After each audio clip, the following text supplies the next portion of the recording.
Friends, welcome to Arogyam points. मैं हूं Bharat Chand, BMS second prof का स्टूडेंट। आज इस वीडियो में हम आपको बताएंगे बीएमएस के बारे में, और इस वीडियो को देखने के बाद बीएमएस से रिलेटेड आपके जो भी डाउट होंगे वो सब क्लियर हो जाएंगे। उससे पहले अगर आपको मेडिकल से रिलेटेड कोई भी जानकारी प्राप्त करनी है तो इस चैनल को सब्सक्राइब करें और बेल आइकन को भी दबाएं।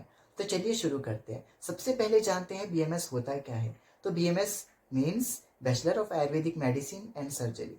इसमें आपको आयुर्वेदा से रिलेटेड सब कुछ सिखाया जाता है। जो भी चिकित्सा या सर्जरी आयुर्वेदा में की जाती है वो आपको सिखाया जाता है। ये एमबीबीएस की ही तरह एक डॉक्टरेट कोर्स है, लेकिन इसमें फ़र्क ये है कि एमबीबीएस में आपको एलोपैथी से रिलेटेड सब कुछ पढ़ाया जाता है, वो चाहे मेडिसिन हो या सर्जरी हो। लेकिन बीएमएस में आपको एलोपैथी तो पढ़ाया ही जाता है, लेकिन उसके साथ आयुर्वेदा जो मेन चीज़ है वो आपको सिखाया जाता है। तो चलिए अब बात करते हैं, अगर आप बीएमएस करना चाहते हो तो क्या क्या एक क्राइटेरिया आपके पास होना चाहिए।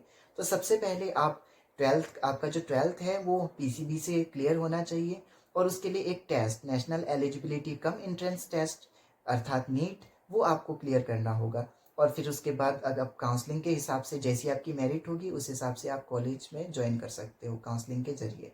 तो चलिए अब बात करते हैं इसका ड्यूरेशन कितना है कोर्स का। तो ये एक 4.5 ईयर का जो स्टडी का एक पीरियड होता है, और उसके बाद 1 ईयर की एक इंटर्नशिप होती है। अब बात करते हैं फीस स्ट्रक्चर के बारे में। तो अगर आप किसी भी स्टेट की यूनिवर्सिटी से गवर्नमेंट कॉलेज पे अलॉट आपको अगर होता है तो उसमें आपकी फ़ीस 50 से 100K तक यानी 1 लाख तक आपकी फ़ीस आसानी से हो सकती है।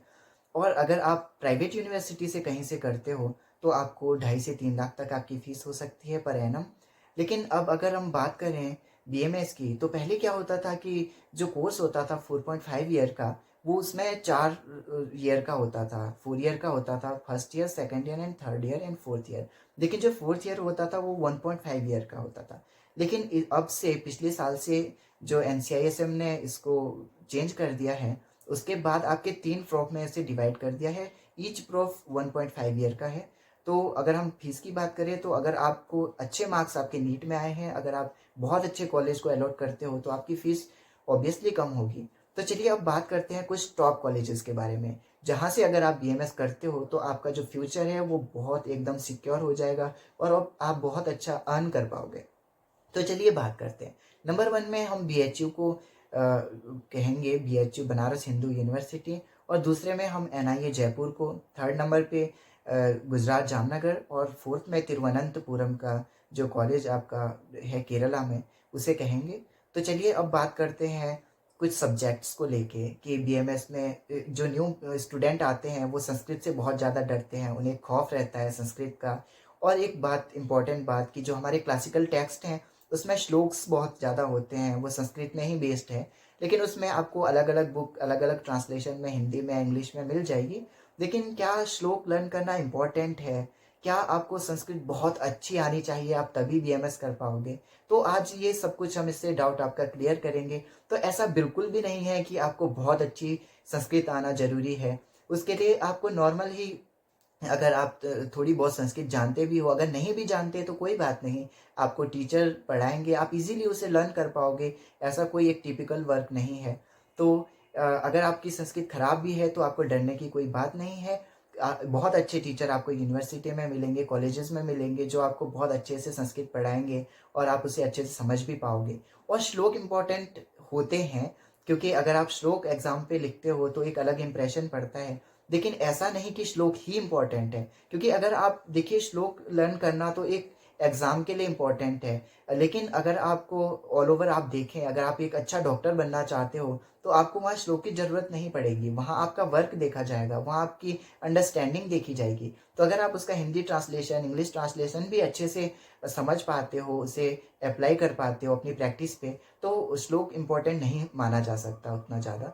लेकिन हाँ, एग्जाम के पॉइंट ऑफ व्यू से श्लोक बहुत इंपॉर्टेंट है। और एक इम्पॉर्टेंट बात, अगर आप श्लोक लर्न करोगे तो आपको हिंदी या इंग्लिश जो ट्रांसलेशन है वो याद रखने की ज़्यादा ज़रूरत नहीं पड़ेगी, क्योंकि अगर आपको श्लोक एक बार लर्न हो गया तो उसके भूलने के चांस बहुत कम रहते हैं।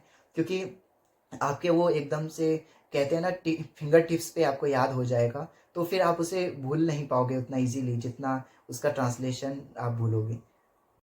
चलिए अब बात करते हैं कुछ और इम्पोर्टेंट सब्जेक्ट्स के बारे में। जो सबसे ज़्यादा इम्पोर्टेंट है वो है चरक संहिता, सुश्रुत संहिता और अष्टांग हृदय। ये 3 ऐसी संहिताएँ हैं, अगर आप इसे अच्छे से पढ़ लेते हो तो आप एक बहुत अच्छे डॉक्टर बनोगे।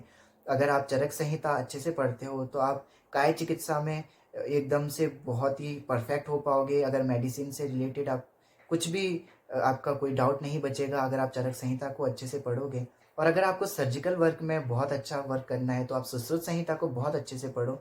और ऐसा नहीं है कि आयुर्वेदा में सिर्फ़ आपको यही कि चरक संहिता, सुश्रुत संहिता या अष्टांग हृदय या कोई भी संहिता पढ़ाई जाती हो। इसमें आपको मॉडर्न भी पढ़ाया जाता है, जैसे एनाटॉमी, फिजियोलॉजी, पैथोलॉजी, टॉक्सिकोलॉजी और ये पेडियाट्रिक्स, ईएनटी सब कुछ पढ़ाया जाता है, एलोपैथी वाला भी। तो ऐसा नहीं है कि अगर आप बीएमएस में आ गए, आप केवल आयुर्वेदा पढ़ोगे। आयुर्वेदा तो पढ़ोगे ही, और लेकिन इसके साथ-साथ आप जो है एक एलोपैथी मेडिसिन्स या एलोपैथी कोई भी सर्जिकल वर्क है, हम आपको बताते हैं बीएमएस या आयुर्वेदा का जो उद्देश्य है, आयुर्वेदा का एम क्या है, आयुर्वेदा हम पढ़ते क्यों हैं, या हम आपको ये बताएँ कि आयुर्वेदा के जो हमारे क्लासिकल टेक्स्ट हैं, वो हमें क्या बताते हैं, उनका मेन जो उद्देश्य है, एम है, वो क्या है। तो उसके लिए एक श्लोक आता है, स्वस्थस्य स्वास्थ्य रक्षणम आतुरस्य विकार प्रशमनम। आयुर्वेदा ये मानता है कि अगर कोई हेल्दी बीइंग या हेल्दी पर्सन आपके पास है, उसे ऐसा आहार विहार, उसे जो डाइट, डेली डाइट है, डेली उसका रूटीन है, उसकी रात्रिचर्या, ऋतुचर्या, मात्रावत आहार, कि उसे कितनी क्वांटिटी में फूड खाना चाहिए या कितना खाना चाहिए, किस टाइम पर खाना चाहिए। ये अगर आप आयुर्वेदा के जो सारे रूल्स हैं इसे फॉलो कर लेते हो, तो सबसे पहला जो कोटेशन में आया स्वस्थस्य स्वास्थ्य रक्षणम, कि जो स्वस्थ व्यक्ति है उसको हमने ऐसा रूटीन उसका एक उसके डेली लाइफ में वो फॉलो करे जिससे वो बीमार हो ही ना। अगर आप एक स्वस्थ व्यक्ति है, अगर वो अच्छे से अपनी डेली रूटीन फॉलो करता है तो वो बीमार कैसे होगा। लेकिन अगर उस दूसरी कोटेशन में दूसरी लाइन है कि आतुरस्य विकार प्रशमनम, कि अगर कोई व्यक्ति बीमार उसके बावजूद भी हो गया तो फिर उसका हमें ट्रीटमेंट करना है, उसका इलाज करना है, उसकी चिकित्सा करनी है। अब बात करते हैं इस बीएमएस के बाद के जो फ्यूचर स्कोप हैं और अर्निंग की। कि सबसे पहले अगर आप बीएमएस करते हो तो आपके मन में एक ख्याल रहता है कि आप कितना अर्न कर पाओगे बीएमएस करने के बाद, और आपके लिए क्या क्या फ्यूचर स्कोप है।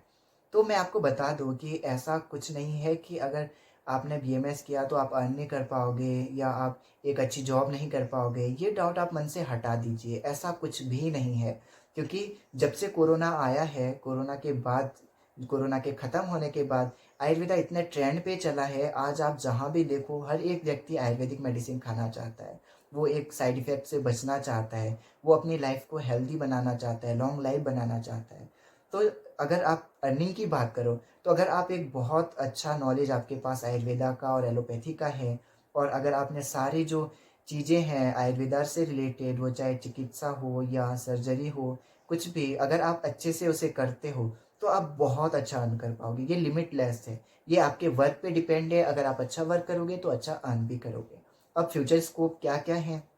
तो आप एक गवर्नमेंट डॉक्टर बन सकते हो, गवर्नमेंट डॉक्टर के रूप में आपकी जॉब लग सकती है, या आप एक आयुर्वेदिक कंसल्टेंट बन सकते हो बहुत अच्छे, आप टीचिंग लाइन में जा सकते हो, एक बहुत अच्छे टीचर बन सकते हो, या एक आप एमओ के लिए अप्लाई कर सकते हो, एमओ बन सकते हो, या कोई भी पर्सनल कंसल्टेंट किसी के बन सकते हो। बहुत सारी चीज़ें हैं, बहुत सारा स्कोप है जिसमें आप जा सकते हो। आयुर्वेदा इंडिया की एक पैथी है, इंडिया में ही इसका ओरिजिन हुआ है।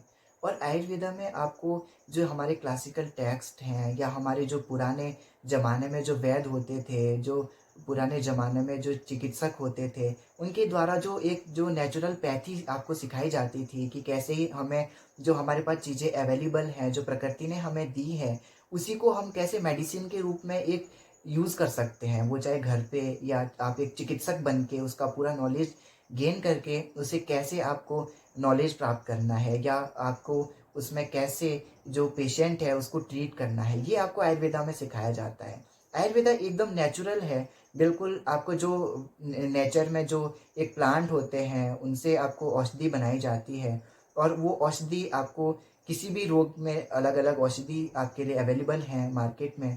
और आपको ये तो पता ही है कि जब से लॉकडाउन हुआ था, कोरोना आया था, उसके बाद आयुर्वेदा कितना ट्रेंडिंग में चला था।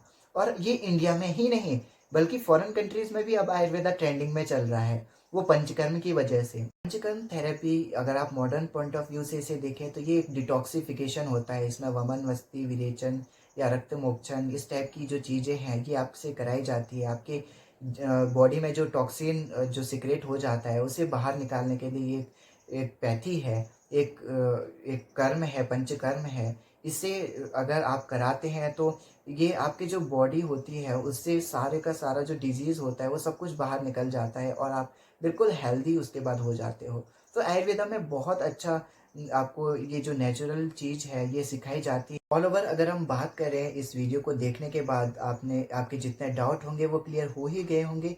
लेकिन फिर भी अगर आपको कुछ भी पूछना है तो आप कमेंट बॉक्स में पूछ सकते हो। अपना सारे क्वेश्चन जितने हैं आपके वो आप ड्रॉ कर सकते हो। और अगर मैं इस एक पूरा एक कंक्लूज़न बताऊं तो बीएमएस कोर्स एक बहुत अच्छा कोर्स है, एक ट्रेंडिंग कोर्स है प्रेजेंट टाइम में। अगर आप बीएमएस करते हो तो आप बहुत अच्छा अर्न भी कर सकते हो और एक बहुत अच्छे डॉक्टर बन सकते हो।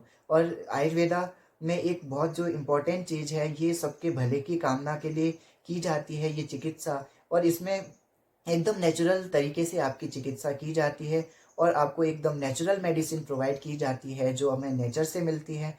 और अगर आप अपनी फैमिली को हेल्दी रखना चाहते हो और एक हेल्दी समाज की एक कल्पना करते हो तो ये आपके लिए एक बेस्ट कोर्स हो सकता है। और अंत में ये आयुर्वेदा के हिसाब से सबकी भले की कामना करते हुए कि सर्वे भवन्तु सुखिनः, सर्वे सन्तु निरामया, सर्वे भद्राणि पश्यन्तु, मा कश्चित् दुःखभाग् भवेत्। तो अगर आपको वीडियो अच्छी लगी हो तो वीडियो को लाइक करिए, अपने फ्रेंड के साथ शेयर करें। और अगर आपको आयुर्वेदा से रिलेटेड या मेडिकल से रिलेटेड कोई भी आपका क्वेश्चन है तो आप कमेंट बॉक्स में ज़रूर पूछें।